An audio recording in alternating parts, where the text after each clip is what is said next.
vous voulez faire votre déclaration annuelle des revenus des personnes physiques, veuillez suivre les étapes suivantes. Premièrement, vous devez accéder au formulaire à travers le site internet de la DGI à l'adresse www.impôts.cm. Une fois que le site a entièrement chargé, vous vous rendez à droite de la page d'accueil et vous cliquez sur le menu Déclaration annuelle des revenus des particuliers. Lorsque vous avez cliqué sur ce menu, vous arrivez sur la page de connexion qui se présente ici. Lorsque vous êtes sur cette page, 4 possibilités s'offrent à vous. Première possibilité, vous n'êtes pas encore immatriculé. Ça veut dire que vous ne disposez pas encore de numéro d'identifiant unique. Pour donc poursuivre, vous devez d'abord au préalable vous immatriculer. Pour cela, vous cliquez sur « Je ne suis pas encore immatriculé ».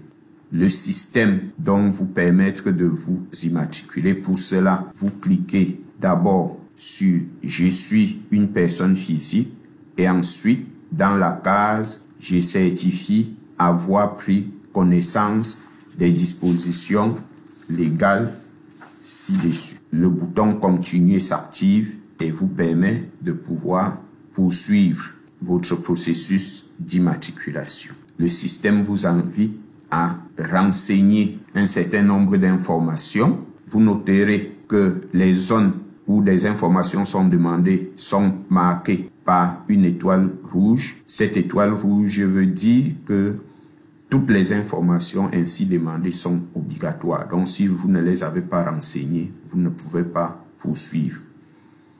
À la fin, vous avez cette zone grise qui vous invite à renseigner votre mot de passe. Il s'agit de créer un mot de passe qui vous permettra chaque fois de pouvoir accéder à votre compte fiscal. Renseignez le mot de passe, confirmez-le et surtout, prenez le soin de bien le noter dans un lieu où vous allez pouvoir le retrouver facilement pour les besoins de connexion future. Deuxième situation qui se présente à vous, c'est que vous êtes déjà immatriculé, mais vous ne vous rappelez plus de votre NIU. Ça va être le cas pour le personnel de l'État et des salariés du privé qui sont immatriculés à la CNPS. Pour ceux-là, une immatriculation a été déjà faite d'office par la Direction générale des impôts. Donc, si vous êtes personnel de l'État ou salarié du privé avec un numéro CNPS, sachez que votre NIU existe probablement déjà. Donc, il faut d'abord le rechercher et pour cela, vous cliquez sur le bouton « Retrouver mon NIU ». Le système va vous inviter à renseigner votre nom et votre date de naissance. Renseignez votre nom dans ce cas et même le prénom dans l'ordre qui se trouve sur vos pièces officielles. Ensuite, cliquez sur le bouton « Rechercher ». Si votre NIU existe déjà, le système va vous le présenter et vous allez pouvoir le copier et cliquer sur « Page de connexion » pour pouvoir donc accéder à votre compte fiscal. Troisième cas qui se présente à vous, vous connaissez votre NIU, mais vous ne vous rappelez plus de votre mot de passe. Pour cela, vous cliquez sur mot de passe oublié et le système va vous demander d'inscrire votre login. Votre login, c'est votre numéro d'identifiant unique. Après avoir inscrit votre login, vous cliquez sur le bouton qui se trouve à droite et le système va probablement vous envoyer un SMS ou vous donner les modalités pour renouveler votre ou réinitialiser votre mot de passe. Quatrième situation qui se présente à vous, vous avez votre NIU et vous connaissez votre mot de passe. Pour cela, vous devez ouvrir une session, donc accéder à votre compte fiscal et procéder à la déclaration. Pour cela, vous inscrivez votre NIU à l'espace login NIU et votre mot de passe. Et vous cliquez sur connexion. Après avoir cliqué donc sur connexion, vous êtes dans votre compte fiscal. À gauche, vous voyez demande de service, déclaration. Dans déclaration, vous avez toutes les déclarations possibles qu'on peut faire aujourd'hui en ligne à la DGI. Et donc, la première déclaration, c'est celle qui nous concerne, déclaration des particuliers. Vous cliquez dessus pour pouvoir donc accéder au formulaire de déclaration annuelle des revenus des particuliers. Rassurez-vous que vous avez sélectionné 2024 comme année. Lorsque c'est le cas, vous cliquez sur DEC particulier pour accéder au formulaire. Voici le formulaire. Nous allons y accéder tout à l'heure, mais avant, il faut comprendre le code couleur. Le gris, tel que vous voyez le formulaire actuellement, ça veut dire que le formulaire est encore à remplir. Lorsque c'est bleu, ça veut dire que c'est à compléter. Et lorsque c'est vert, ça veut dire que toutes les informations obligatoires qui sont exigées ont été fournies et donc vous pouvez, votre déclaration est complète et vous pouvez donc poursuivre. Accédons donc au formulaire en cliquant sur déclaration annuelle des particuliers. C'est un seul formulaire qui rassemble 11 catégories de revenus, mais vous ne devez remplir que les catégories qui vous concernent. Vous ne devez pas remplir, si vous n'êtes pas concerné par une catégorie de revenus, vous n'avez pas besoin de remplir. Donc, vous vous rendez en défilant ici à droite à la catégorie de revenus qui vous concerne. Moi, par exemple, je suis concerné par cette première catégorie, traitement, salaire, pension et rente viagère, et ensuite par la taxe foncière. Donc, je remplis mon revenu annuel, c'est-à-dire le montant total des salaires que l'État, qui est mon employeur, m'a versé tout au long de l'exercice 2023. J'ai constaté dans mon bulletin récapitulatif remis par le MINFI que j'ai perçu des gains de 5 900 000 francs tout au long de l'exercice et que au titre de l'IRPP, l'État a retenu 2 540 000 au titre de l'impôt sur le revenu des personnes physiques. J'ai rempli. Et ici, à droite, dans la dernière colonne, le système me demande de régulariser éventuellement un IRPP sur les salaires que je n'aurais pas payé tout au long de l'exercice 2023. Je n'en ai pas, donc je passe. Il s'agit de régulariser si, par ailleurs, vous faites des vacations, vous bénéficiez d'un salaire, d'un autre travail et pour lequel l'impôt n'a pas été retenu à la source, le système vous invite à inscrire l'impôt qui doit être payé ici pour pouvoir le régulariser. Donc, ce n'est pas mon cas. J'ai dit que en dehors des traitements et salaires, j'ai la taxe foncière à déclarer. Donc, je parcours le formulaire jusqu'à la taxe sur la propriété foncière. Le système me demande de dire la ville, Yaoundé, la commune,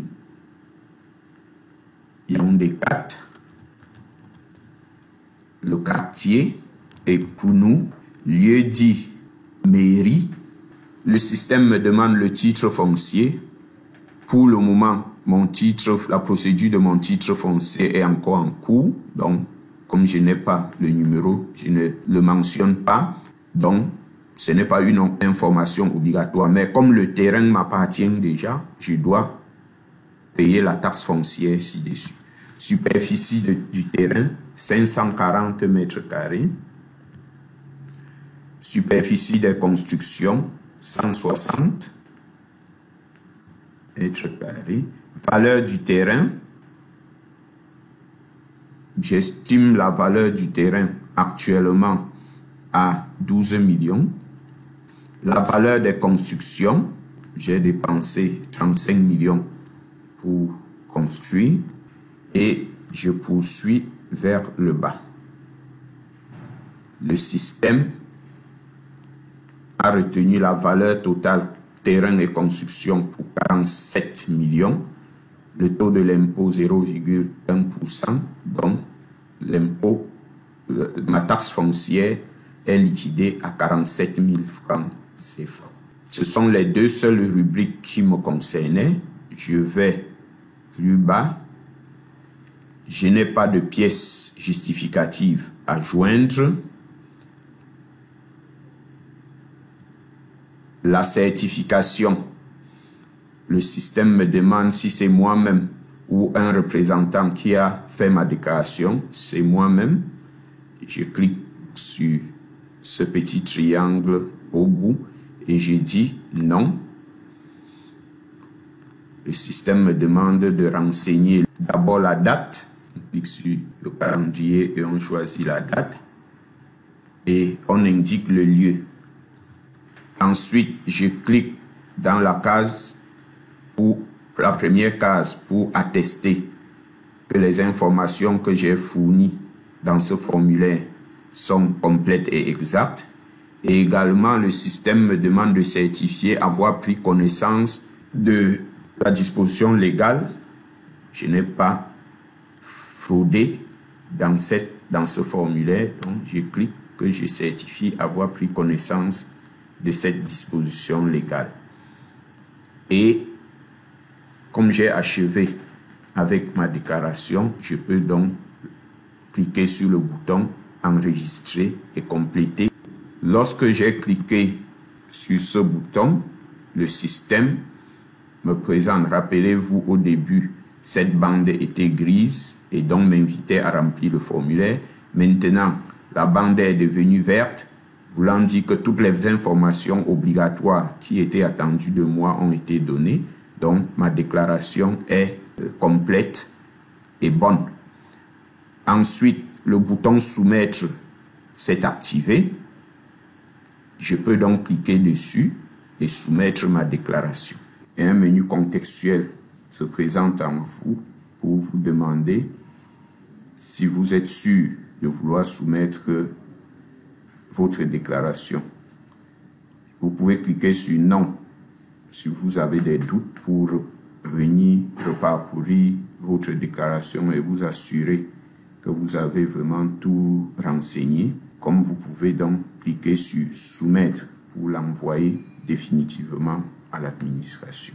Lorsque vous avez cliqué sur soumettre et valider la soumission, vous avez ce message qui s'affiche pour vous dire que votre déclaration a été soumise et vous informe que vous pouvez télécharger l'accusé de réception et à partir de la page de déclaration. Donc, vous observez donc ici que l'accusé de réception est désormais disponible.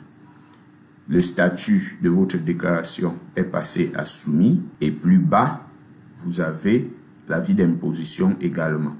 Donc, l'accusé de réception peut donc être téléchargé. Voilà l'accusé de réception. L'avis d'imposition également peut être téléchargé. Voilà les 47 000 de taxes foncières que le système a liquidé tout à l'heure lors du remplissage du formulaire et me demande maintenant de payer. Muni donc de cet avis d'imposition, je peux procéder au paiement par les différents modes qui sont offerts par la DGI. Premièrement, je peux procéder au paiement par virement bancaire. Donc, je me rends à ma banque, je remplis un ordre de virement à partir de mon compte qui est hébergé dans cette banque-là.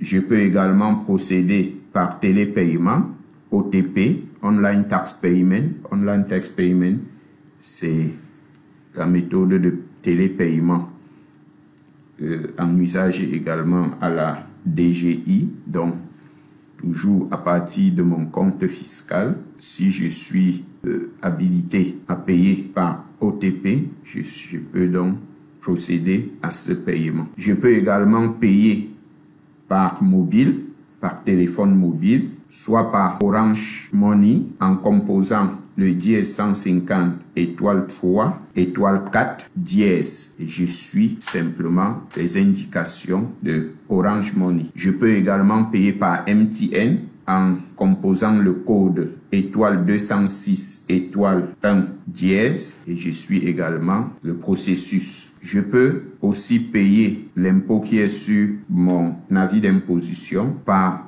versement en espèces dans les guichets des établissements financiers habilités et les banques en me rendant donc avec mon avis d'imposition ou juste le numéro de référence de cet avis d'imposition à l'établissement financier ou la banque concernée. Je peux également payer de manière mobile à travers le téléphone, mais cette fois-là par Yomi, par Express Union, par Express Exchange. Et tous les autres opérateurs qui ont un protocole avec la DGI et qui offrent le paiement électronique. Je peux également me rendre dans les agences de Campost pour également procéder au paiement de l'impôt qui est sur mon avis d'imposition. En tout état de cause, la DGI a un système d'assistance aux contribuables, soit à travers le helpdesk, soit à travers un numéro de téléphone, le 8200, c'est le centre d'appel téléphonique de la DGI, et vous pouvez aussi vous rendre dans votre centre des impôts pour trouver assistance auprès de tous les agents de la Direction générale des impôts qui sont vraiment là à votre disposition. Je vous remercie.